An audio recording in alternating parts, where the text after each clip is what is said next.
back. This is all gonna be put into one video for you, but it's gonna be 2 or 3 for me, and I'm gonna edit them together. But I'm gonna finish my reading to you. Okay, we're on page 58.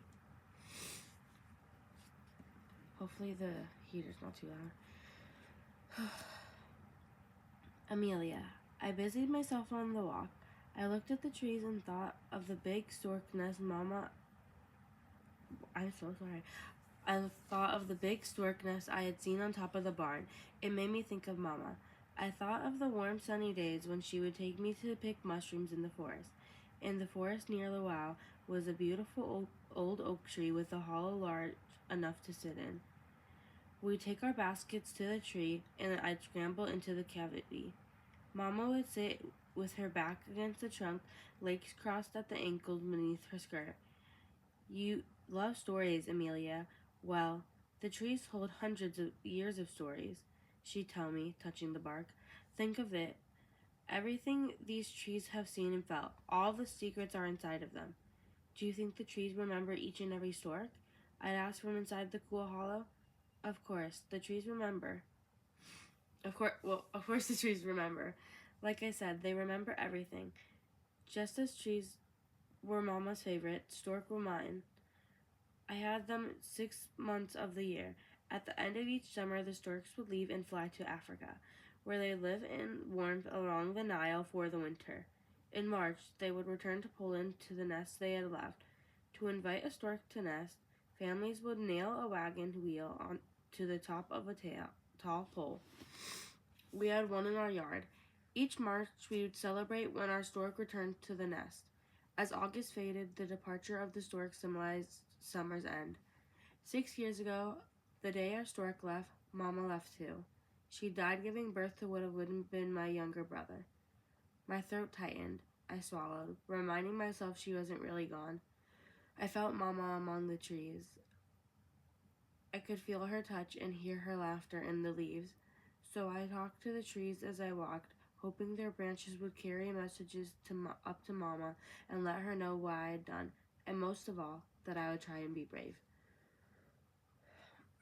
I still don't know if it's Jonah or Joanna because we keep saying different things. But I'm going to keep saying Jonah. Okay. Jonah. Why should we believe a cobbler? Laminated Ava. He's a shoemaker, not a prophet. I didn't admit it, but I had begun to lose hope as well. He said he knew the area, I told her. He said when he was young, he traveled by the estate with his family. We've been walking too long. If we push much farther, the horse will be broken and won't be able to continue tomorrow. Ava's right. We had spotted a small barn a few kilometers back. Some left the group to spend the night. We had decided to press on, following the shoe poet and his ambitious walking stick. Only one horse remained. A few days prior, we had 2 carts and 3 horses, but some German soldiers we encountered had taken one of the wagons and 2 horses, claiming they were needed for the war effort. Since they did not ask for our evacuation orders, we didn't argue. The German army had taken everything: cars, petrol, radios, animals, food. It was clear that they were sinking under the weight of the Allied forces, but Hitler's regional leader, Gaudier Koch, refused to allow civilians to evacuate. Rather than fall into the brutal hands of Russian marauders, some people defied the rich, and left without orders, like us. If the poet estate did exist, it was sure to be a shell of its former self, stripped and plundered by the German army, or worse, German soldiers could be staying in the house themselves. They might question us for not having formal evacuation orders. The snow will fall soon, said Ingrid quietly. The shoe poet stopped and thumped his stick against the icy road. Ah, this is it. It was nothing. We were stopped near the same pine estate we'd been trekking alongside for hours. estate. We were stopped near the same pine forest we'd been trekking alongside for hours. Poet called to the wandering boy and whispered in his ear, pointing into the woods. The boy took off running. We waited, shivering. My dear Ava, if I am right, and there is in fact an estate, will you apologize to me? Said the shoe poet. If there is an estate, I'll dance with you, old man, snapped Ava. A close dance, the shoe poet nodded. A waltz, please. The wandering boy suddenly appeared on the road in front of us. His tiny body bounced up and down with excitement, and he waved us forward. He stood amidst a small gap in the trees, revealing a narrow, overgrown drive. Very smart. The noble Junkers have concealed the drive, said Poet. Move along those large branches. Move those large branches away, my boy. We must steer the horse and cart behind the trees. The boy did as instructed. We pushed through the small opening, and the path widened into a larger mouth. Once we were all inside the branch, the shoe poet and the boy replaced the branches. Should we cover our tracks leading to the trees? I asked. Forget about that, called Ava. Ava called out. The snow will cover our tracks. Hurry. We plodded down the narrow band, the trees shouldering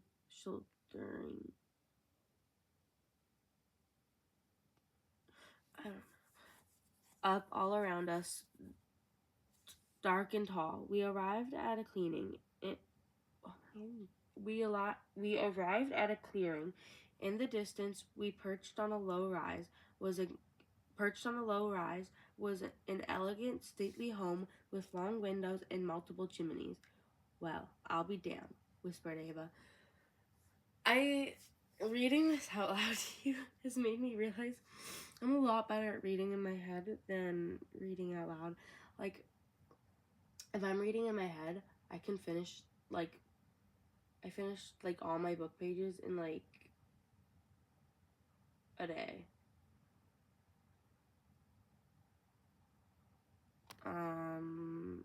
But not when I'm reading out loud. Okay, I'm gonna keep going, sorry. I love you, baby. Florian. I paused, eating snow for a drink of water. I pulled out my small notebook and looked at the map I had sketched earlier, trying to orient myself. I had to be closer to the coast, didn't I? Once we reached the lagoon, I had crossed the ice to the boats on the other sides. Should I have stayed with the group from the barn? By walking through the woods, had I accidentally moved farther from my destination? If so, I might be walking directly towards the Russians. The back of my neck ached. The fever had returned. I pulled the remainder of the sausage from my pocket and prepared to shove it all in my mouth. The Polish girl plopped down in the snow and ate handfuls. I wished she'd leave me alone, but then I thought of my sister. I took out the knife and cut the sausage in half. I whistled to the girl and tossed a piece of sausage to her.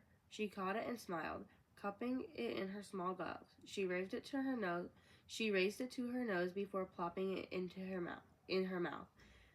Your home is here, East Persia? She asked. You speak like East Persian. The pink in her cheeks matched her hat. I knew where her home was, and I knew what had happened there. Did she know? Yes, East Persia, Koenigsberg. I said. I probably could have told her the truth. I was actually from Tilsit, just north of Koenigsberg. I wondered if the Russians had taken Tilsit yet, and what would become of East Persia. It was a former German kingdom, perched south of Lithuania and north of Poland on the Baltic Sea. Stalin had already taken Lithuania. He would take East Persia too. The girl chewed, her gaze at me unbroken. Hell Hitler, she asked quietly. I said nothing. The girl looked up at the sky. She pointed and started talking about the trees and the stars. I would abandon her tonight. Alfred. Anxiety swelled in the harbor with each minute that passed. Rumors circulated that the German front had fallen 2 weeks ago. Temporarily, I assured my fellow sailors. We were told the Russian forces had restored their medieval military in order of rape and pillage. And now the vile Russians were closing in. Refugees, Weary souls displaced from their homes would throng toward the port, desperate to flee the communists. There would be hundreds of thousands, perhaps millions of them. The German High Command had quickly organized a massive water evacuation. They called it Operation Hannibal, after one of the greatest military strategists in history. An enormous convoy of ships would be dispatched to the west. Ambulance trains loaded with wounded German soldiers barreled towards the poets. Goya, Yumbin, I'm so sorry. Yumbina, Robert Lee, Ernduin, or Erndi, General von Steuben, Hansa, Pretoria, Cap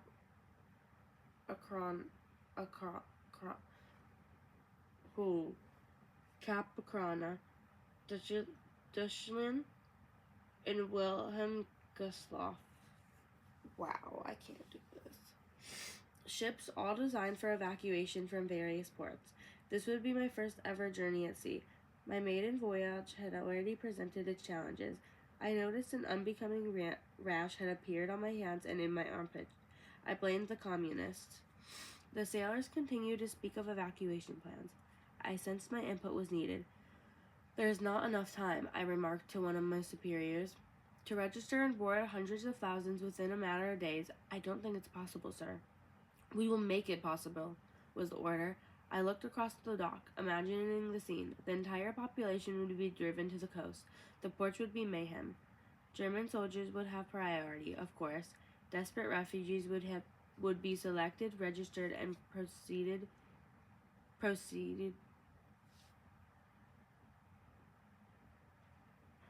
processed to board the ships.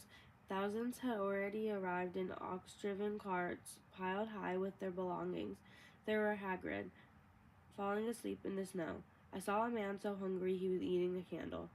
Please, sailor, help me. They would plead as I walked by. I would do something this time. Maybe. For some. I sang my melody of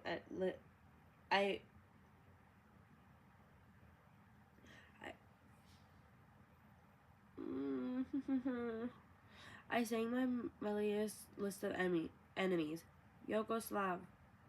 I imagined myself home in Heidelberg when the war was over.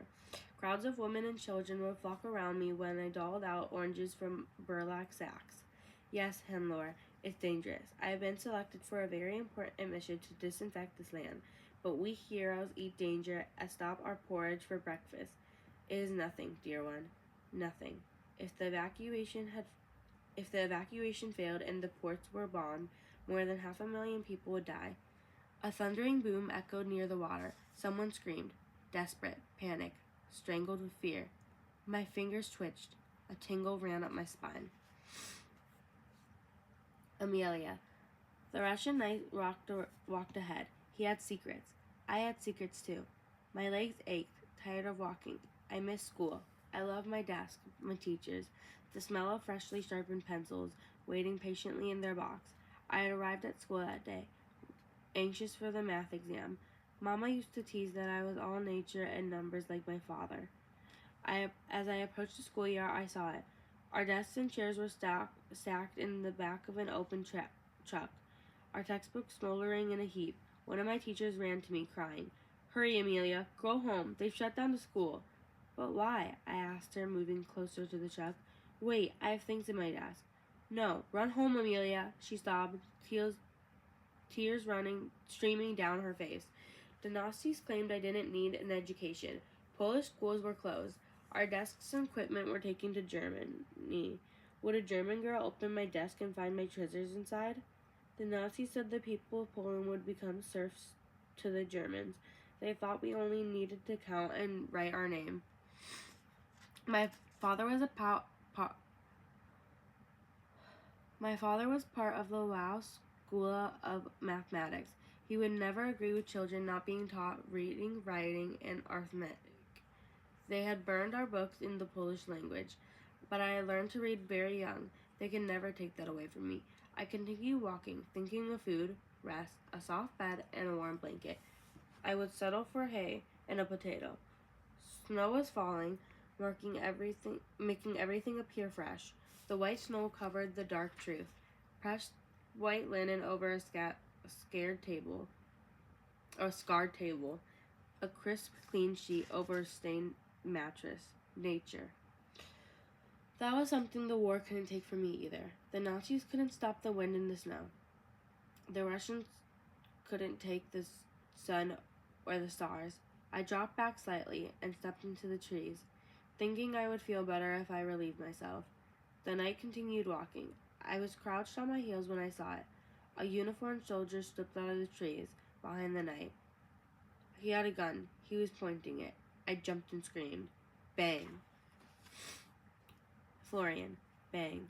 I saw the girls first, legs apart, gun draw. Then I saw the short soldier Bachinas, withering on the ground.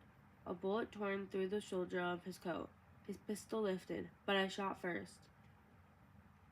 The gunshots bounced hollow in my head. I scanned the woods. Were there more? I kicked the pistol away from the soldier and quickly fleeced him of his ammunition, food, papers, and canteen. This was bad. Very bad. What's wrong with you? I whispered to the Polish girl. He was German, not Russian. I looked around quickly. Hurry. Someone heard those shots. I piled up the supplies. We have to run. Put these in your pocket. I held out the items to the girl, but the girl didn't respond. She stood, cemented in shock. Pink gloves on the gun, her body trembling. The Russian pistol fell from her hand and dropped into the snow. Jonah. We marched up the hill towards the estate. Tonight we would have thick walls, a warm fire, and a solid roof to shield us from the snow. Just as I remember it, said the shoe poet. Extraordinary. We shall walk around back. I expect that's where the entrance will be. I painted a visual for Ingrid. It's beige sandstone. Excuse me. Large tall windows across the front and upstairs. The entry door sits in a diamond-shaped clove. Ingrid clutched my arm. I don't like it, she whispered. What's not to like? It's shelter. Ingrid's nostrils pulled at the surrounding air, but she did not reply. We made our way around the back of the manor house and entered through a snow-covered garden hedge. Poet's feet stopped short. Tall glass doors with shattered panes stood open into the garden. Torn damask curtains flapping like a loose tongue in the wind. The courtyard was littered with clothing, broken crockery,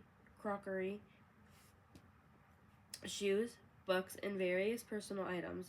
A baby carriage lay mangled on its side, dusted with snow.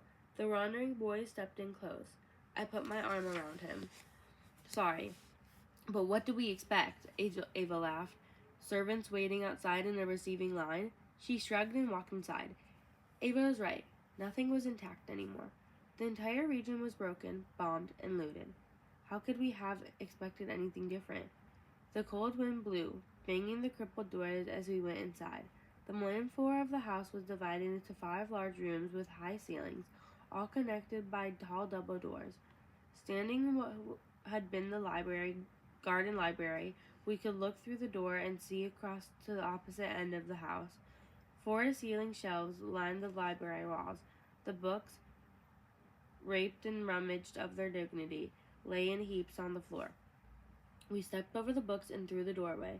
Let's choose a room to sleep in. Close off the doors and start a fire to warm up the space, commanded Ava. She stopped midway through the house. This'll do. Where's the kitchen? I asked. Maybe there's food or a drink.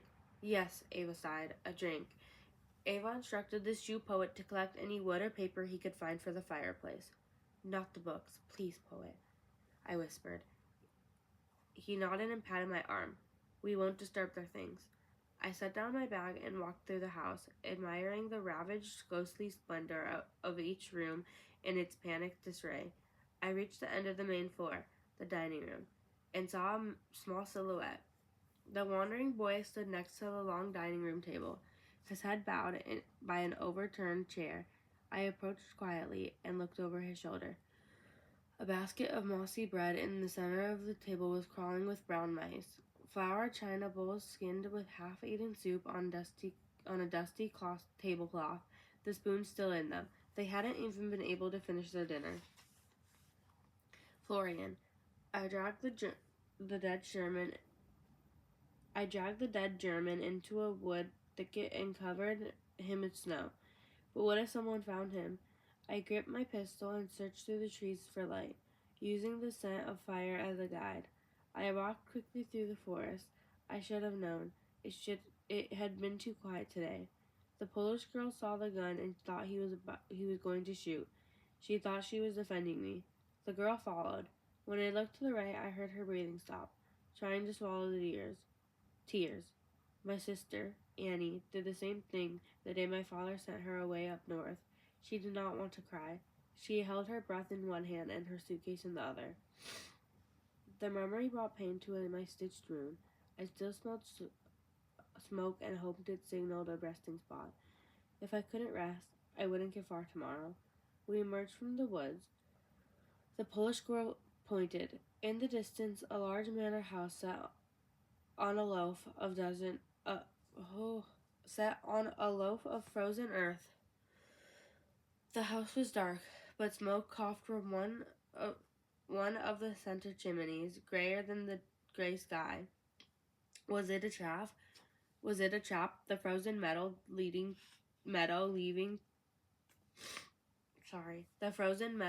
to the warm houses could be a minefield. The girl moved close. I shared her concern.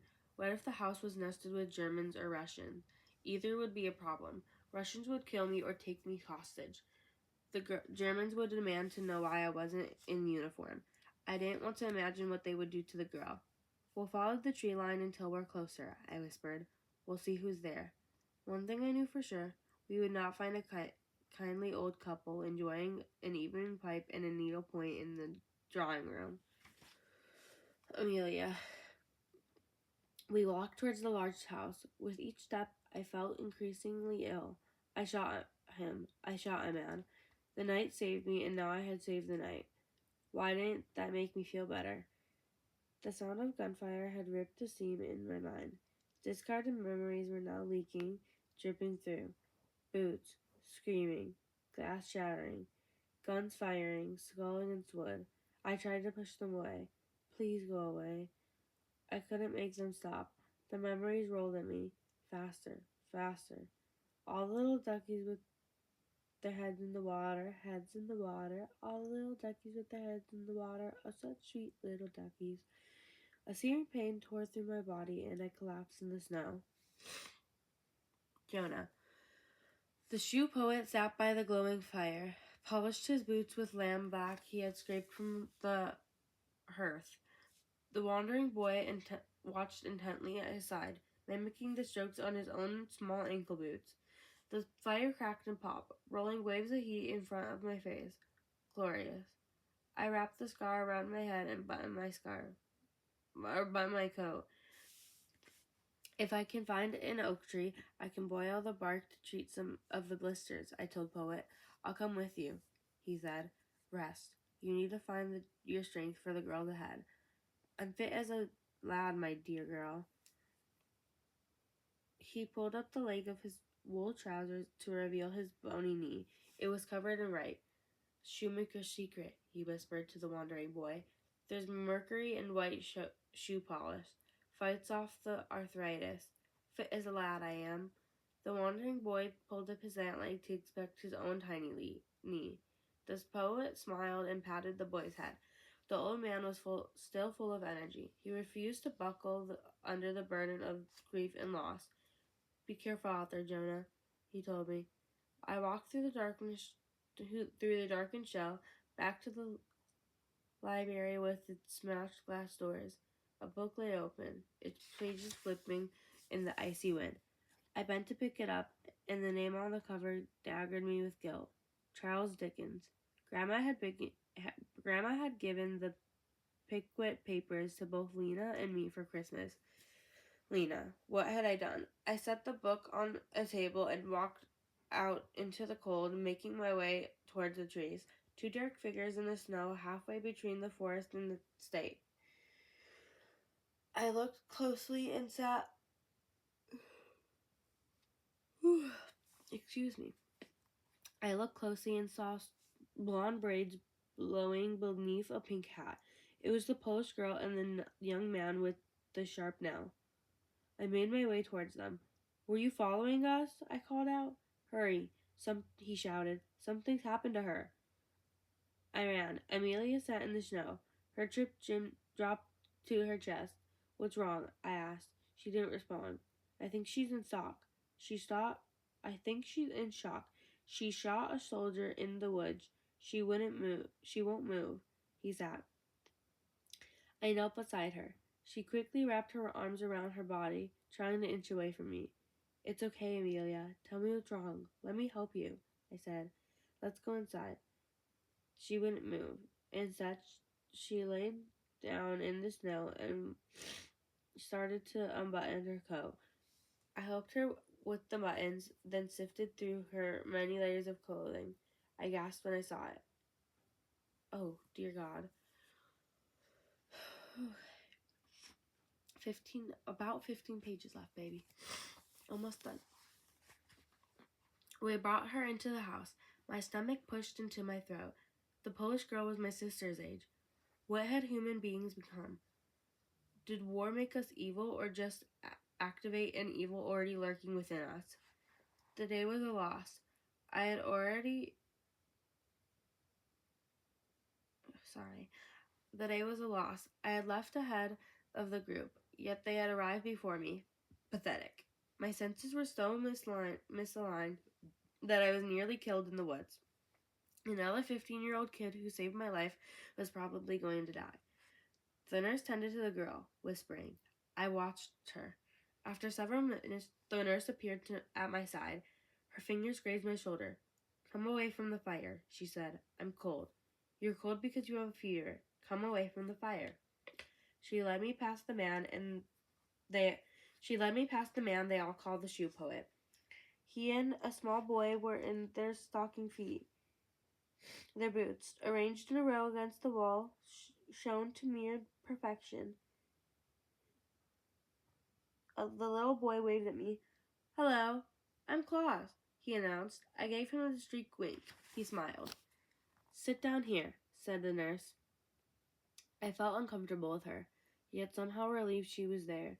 "What did you say your name was?" I asked her. "Jonah." "What did you say yours was?" I opened my mouth but caught myself. A hint of smile pulled at her lips. Was she laughing at me? Would she still be laughing when she realized I had taken something from her suitcase? "I want to see the stickers." "Take off your skirt," she said. Inappropriate jokes ran through my mind, but she wasn't looking at me. Her eyes were fixed on the Polish girl, and the fold between her brows deepened. "Will she make it?" I said, unbuttoning my shirt. I wished I hadn't asked. I couldn't afford to care about the girl. She was just another tragedy of war. The nurse turned to me. "Since her survival depends on you, let's see how you're doing." She carefully peeled back my bandage. Not as bad as I expected." She knelt in front of me. I could barely hear her. "The Russians have this region surrounded," she said. "There are only two escape routes, through the port at Gotzenhafen or the port at Piliu. We're all headed the same way. It will be safer if we travel together." Her cold fingers whispered across my chest as she buttoned my shirt. She had no idea. It wasn't safer for anyone to be with me.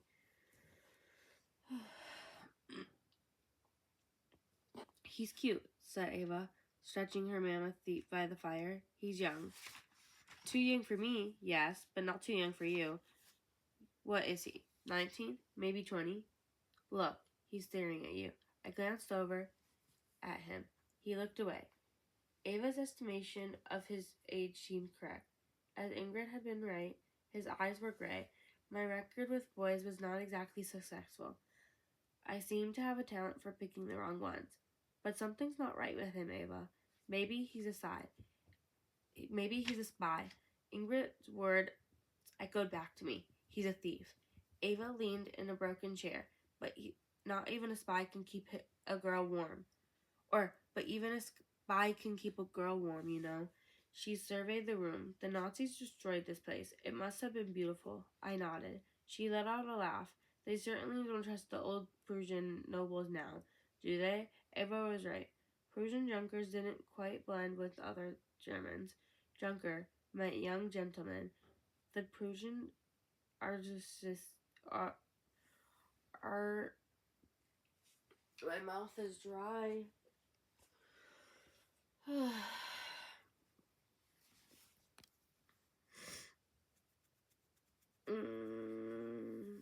Okay, sorry. Prussian artist. I'm just gonna skip it. Was serving in the German army, fighting for their land and titles, but some of their ideologies didn't align with Hitler's. Back in July, Prussians were involved in an assassination attempt on Hitler. The plot failed and the Junkers were executed. So, what's wrong with the girl? Exhaustion? Or has she realized that her father won't be doing any more math? Sorry. I shook my head. I want you to speak to her privately. I need details to try and help her. Can you do that, Ava? Why me? Because you understand more Polish than the rest of us. She seems terrified, said Ava. She probably is, I told her. She's 8 months pregnant. Ooh.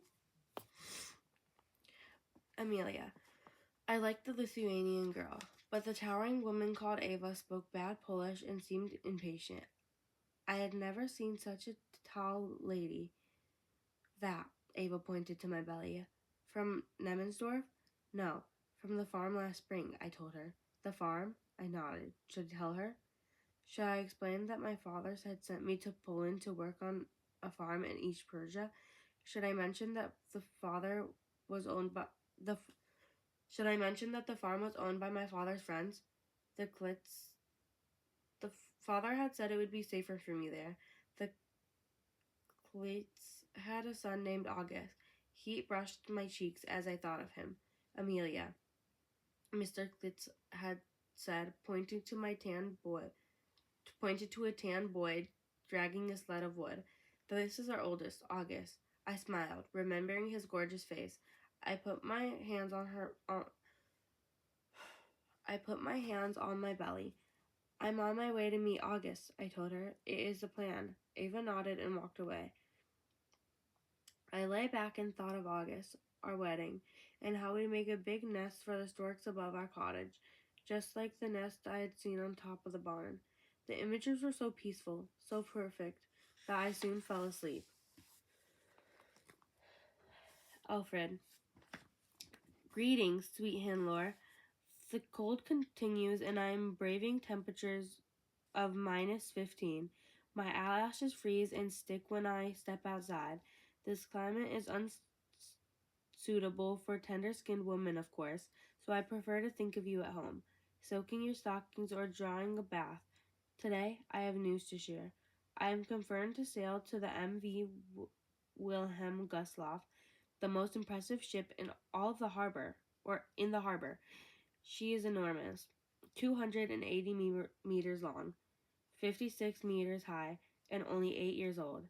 A true beauty. She was originally built for vacation cruising and has amenities I think you would enjoy, such as a pool, a formal dining room, a ballroom, and a library. Baho.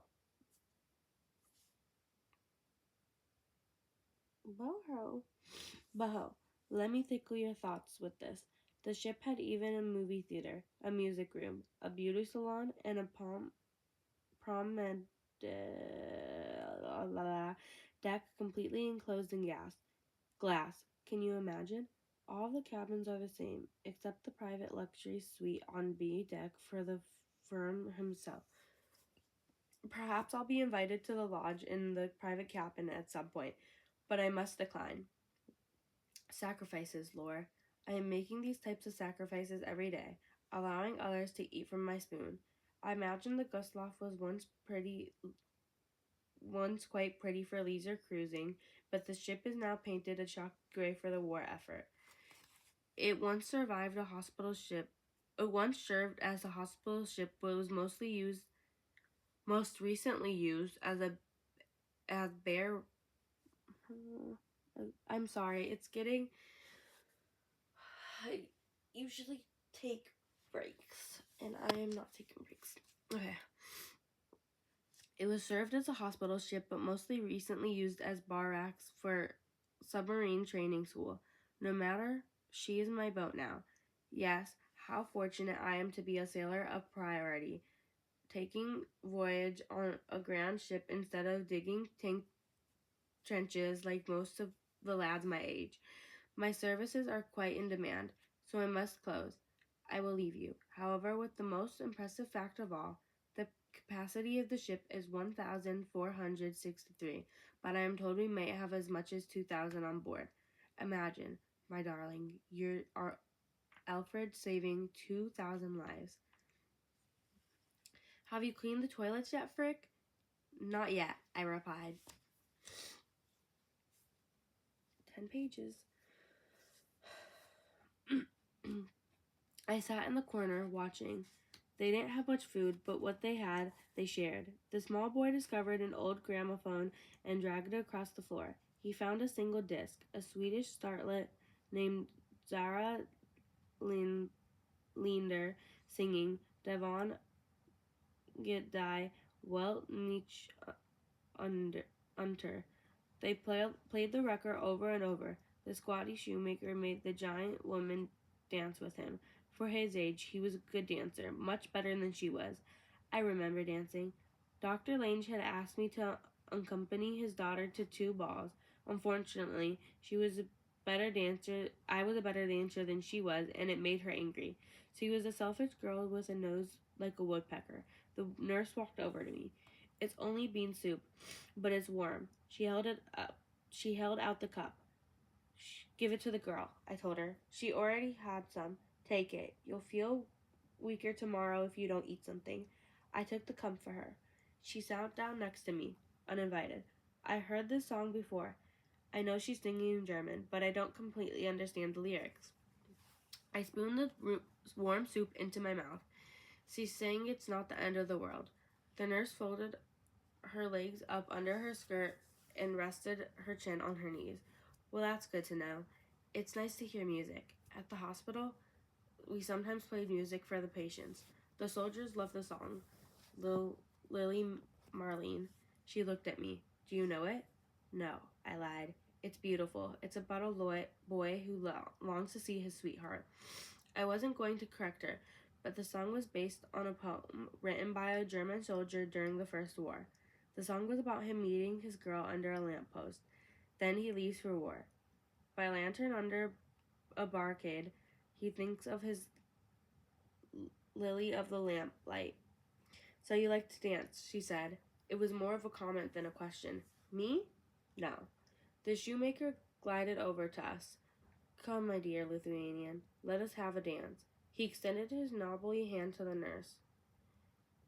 Do you understand what she is singing? Of course, she smiled. She's saying it's not the end of the world. Very good. Let us dance and celebrate. Tonight, we sleep as aristocrats. I'm not saying that right. I doubt the aristocrats slept on the cold floor, the nurse whispered to me before accepting the poet's hand. I wanted to laugh, to keep talking with her, but instead, I said nothing. The shoemaker danced her around the room, holding her appropriately and closing his eyes.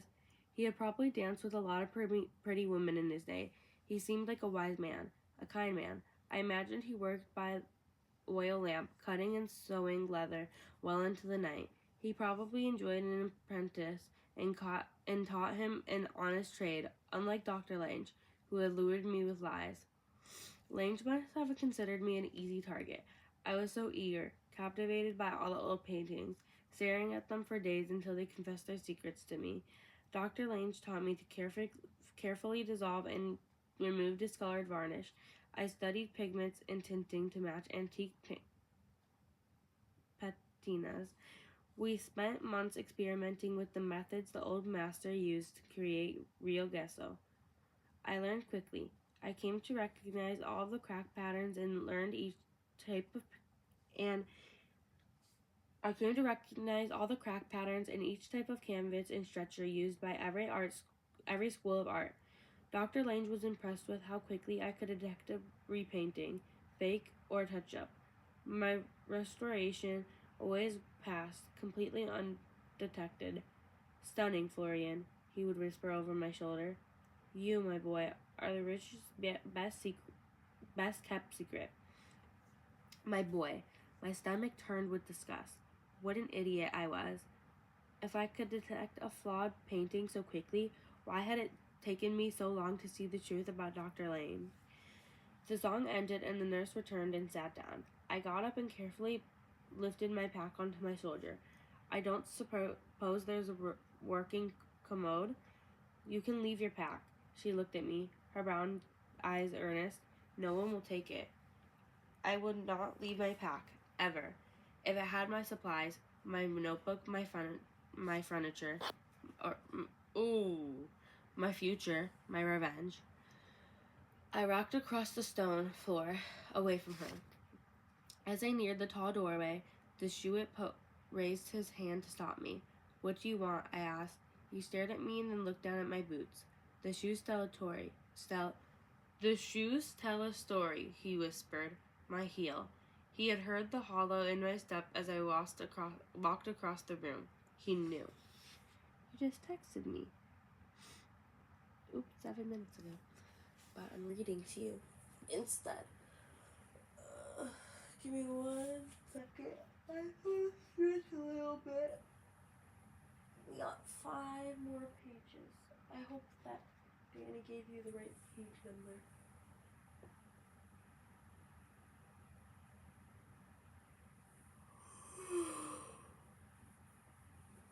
Okay. Back to reading. I love you. Jonah. Ingrid sat quietly braiding her hair. When will we reach the ice? She asked. The ice. The goal we trekked toward. If we crossed the frozen Vistula Lagoon, we could then make our way down the narrow strip of land to either Pula or Gottenhaven. I'm sorry. Ships would be leaving from both ports. Poet says we're only a day from Frottenburg, I told her. That's where we'll cross the ice? Asked Ingrid. Yes. Ingrid's fingers stopped moving. You're nervous about it. I was nervous about it. The closer we moved to an actual village, the more military and wounded we encounter. If there are soldiers, whispered Ingrid, can you convince them? The bandages will fool them, I told her. Ingrid had reason to worry. Hitler considered those born blind or disabled inferior. They were called garbage children, life unworthy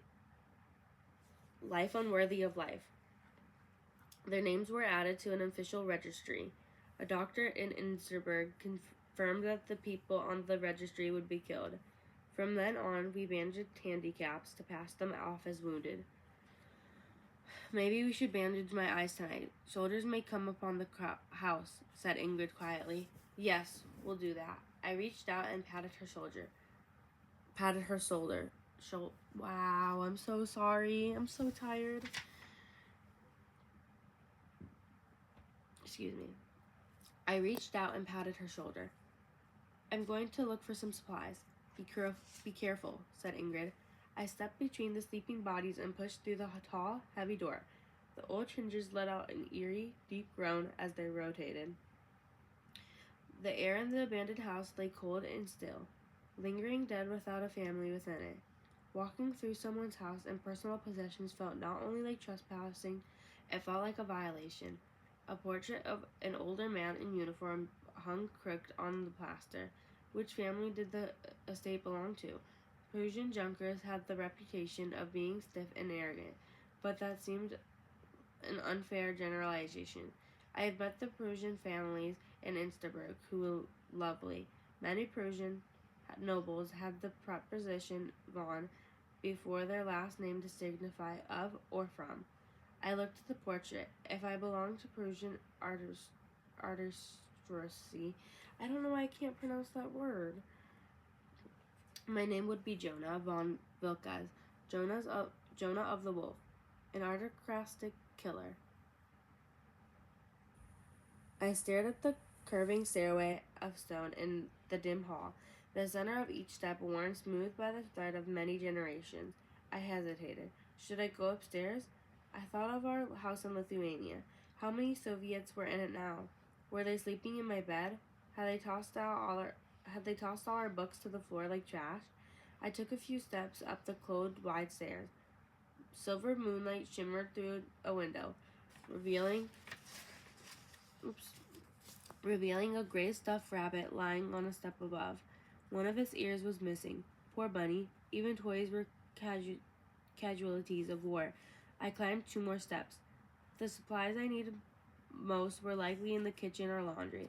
I didn't need to go upstairs, but my curiosity beckoned. Ooh, wow, I'm tired. I took another step. A clattering sound below made me jump. I hurried back down the grand staircase and made my way through the dark passage to the kitchen.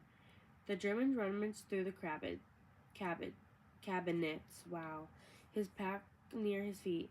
A sheet was spread on the floor with the tumble of items in the center. Are you following me? He asked.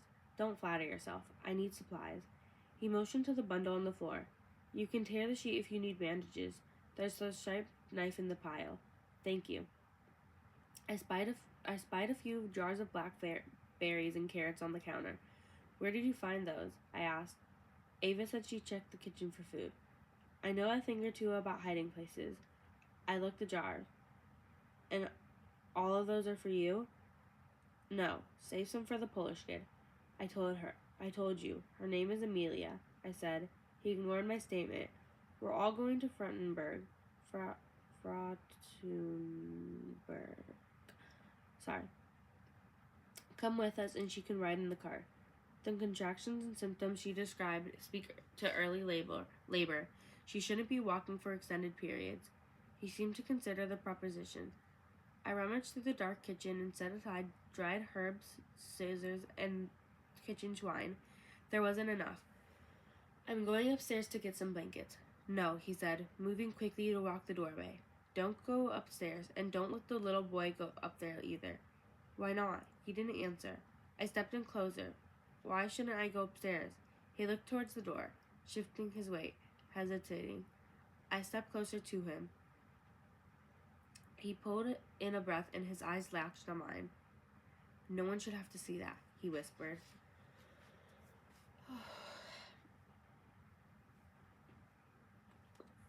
Last 2 pages, baby. Amelia. The pressure woke me from a shallow sleep. I had to go to the bathroom. Again. I adjusted my hat. The pretty house was warm inside.